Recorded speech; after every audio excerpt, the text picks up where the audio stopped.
জয়পুরহাটে ক্ষুদ্র নৃগোষ্ঠীর আর্থসামাজিক ও জীবনমান উন্নয়ন প্রকল্প নিয়ে অনিয়মের অভিযোগ উঠেছে। সুবিধাভোগীরা বলছেন তাদের যে গরু দেয়া হয়েছে তা রোগাক্রান্ত। একই সাথে পশুর খাবার সহ নানা উপকরণ দেওয়ার কথা থাকলেও তাও দেয়া হয়নি। মজিম হোসেনের তথ্য ছবিতে প্রতিবেদন।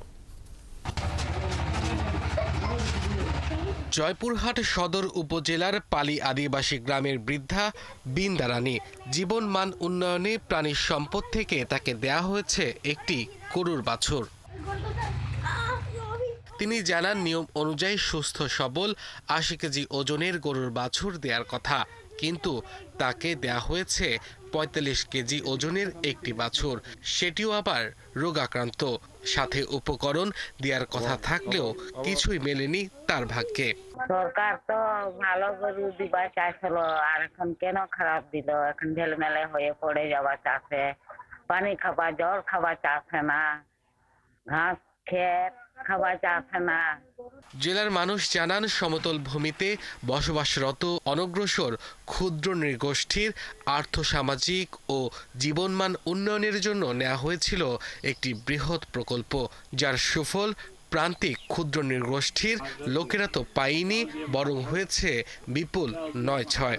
আমাদের তো সরকার ভালো জিনিস দেয়, এরা খারাপ জিনিস কে দেয় অফিস থেকে? এদের তো শাস্তি হওয়া দরকার। অফিসের লোকেরা এই গরুগুলো আমাদেরকে উপযুক্ত ভাবে দেয়নি, খুব খারাপ জিনিস দিতে, এগুলা পালার মতন জিনিস নয়।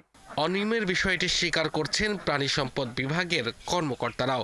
তবে তারা বলছেন বিগত সময় আওয়ামী লীগের লোকেরা প্রভাব খাটিয়ে এই কাজের ঠিকাদারি নিতেন, যার কারণে তারা কিছুই বলতে পারেননি।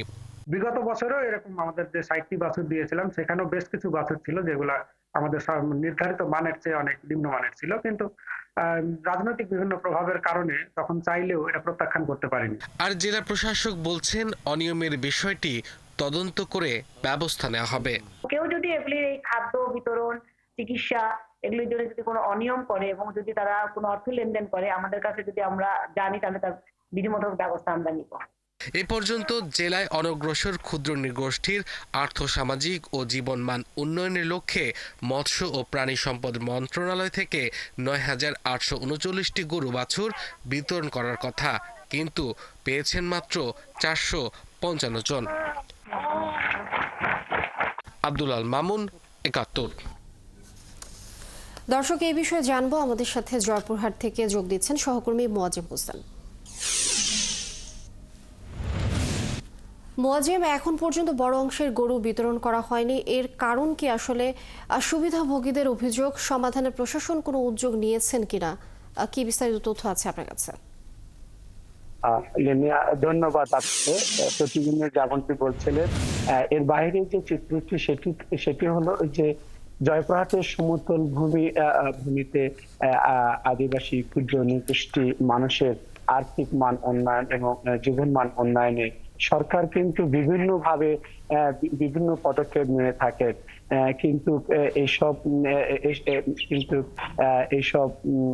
উন্নয়নে বাধা হয়ে দাঁড়াচ্ছে কিছু অসাধু প্রাণী সম্পদ কর্মকর্তা, রাজনৈতিক ব্যক্তি এবং এখানকার প্রভাবশালী ঠিকাদারেরা। সরকারিভাবে আদিবাসীদের যে তৃণমূল থেকে মূলধারায় ফিরে নিয়ে আসছে যেসব কার্যক্রম হাতে নিয়েছে, যেমন হাঁস, মুরগি, ভেড়া, ছাগল সহ খাদ্য এবং উপক্রম দিয়ে আসতেছে, কিন্তু সেগুলো কিন্তু ব্যাপক অনিয়ম দেখা দিয়েছে এই জয়পুরহাট আদিবাসী পল্লীতে। আদিবাসী পল্লীতে ঘুরে যে বিষয়টি জানা গেছে যে আদিবাসীরা যারা বলছে যে সরকার আমাদের ভাগ্য মানে উন্নয়নের জন্য যেসব পদক্ষেপ নিচ্ছে সেগুলো অনিয়ম হওয়ার কারণে কিন্তু তাদের ভাগ্য ভাবে উন্নয়ন হচ্ছে না। আপনি পানি সম্পদ কর্মকর্তারা যে এখানকার আদিবাসীরা বলছে যে গরু এবং ছাগল, ভেড়া যখন দেওয়া হচ্ছে তার সঙ্গে কিন্তু সরকারিভাবে খাদ্য এবং বিভিন্ন আঁশ বা ঘর তৈরি করার উপক্রম দিয়ে থাকে, সেইটা কিন্তু অনিয়মিতভাবে দেওয়ার কারণে কিন্তু সেইটার কিন্তু আদিবাসীদের যে মানে মূলধারায় ফিরে নিয়ে আসা সেটা কিন্তু ব্যাহত হচ্ছে। আপনি গরু দেখা যাচ্ছে যে গরু দিচ্ছেন, গরু দেওয়ার পরে পরে খাদ্য দিচ্ছে, 1 মাস 1.5 মাস পরে, তারপরে তার আবাস তৈরি করার জন্য হয়তো আরো 1-1.5 মাস পরে দিচ্ছে। এসব কারণেই কিন্তু এই অব্যবস্থাপনার কারণেই কিন্তু আদিবাসীরা যে সুফলভোগী যে তারা কিন্তু সেই সুফল ভাবে পাচ্ছে না। কারণ যে গরু পাওয়ার পরে যখন খাদ্য পাচ্ছে না তখন সেই গরুগুলো কিন্তু রোগাক্রান্ত হচ্ছে, এবং রোগাক্রান্ত হয়ে গেলে কিন্তু সেগুলো কিন্তু তারা রাখতে পারতেছে না, বাজারে বিক্রি করে তারা কিন্তু সেই মূলধারায় ফিরে আসতে পারতেছে না। তাদের আরেকটি যেটা সবচেয়ে বড় অভিযোগ রয়েছে সেটা হলো যে আদিবাসীদের যারা নেতা রয়েছে কিংবা রাজনৈতিক নেতা রয়েছে তাদের প্রতি কিন্তু একটা অভিযোগ রয়েছে, কিংবা প্রাণী সম্পদ কর্মকর্তাতে যেসব মাঠ কর্মী যারা রয়েছে তারা কিন্তু এখানে একটা নয়-ছয় করতেছে। এখানে যারা যেসব নেতারা আদিবাসী নেতা আছে তাদের আত্মীয়স্বজনের কিংবা তাদের যে শুভাকাঙ্ক্ষী আছে তাদেরকেই দিচ্ছে, কিন্তু তাদের যে বাইরে যারা একেবারে ক্ষুদ্র নিগোষ্ঠী, যারা একেবারে দরিদ্র, যাদের পাওয়ার যোগ্য ব্যক্তি, মজিব তারা হোসেন, আপনি কিন্তু যেমনটি জানাচ্ছিলেন যে তাদের আসলে নানা রকম অভিযোগ রয়েছে। দর্শক আপনারা দেখছিলেন মজিব হোসেন জয়পুরহাট থেকে আমাদের সাথে যুক্ত ছিলেন।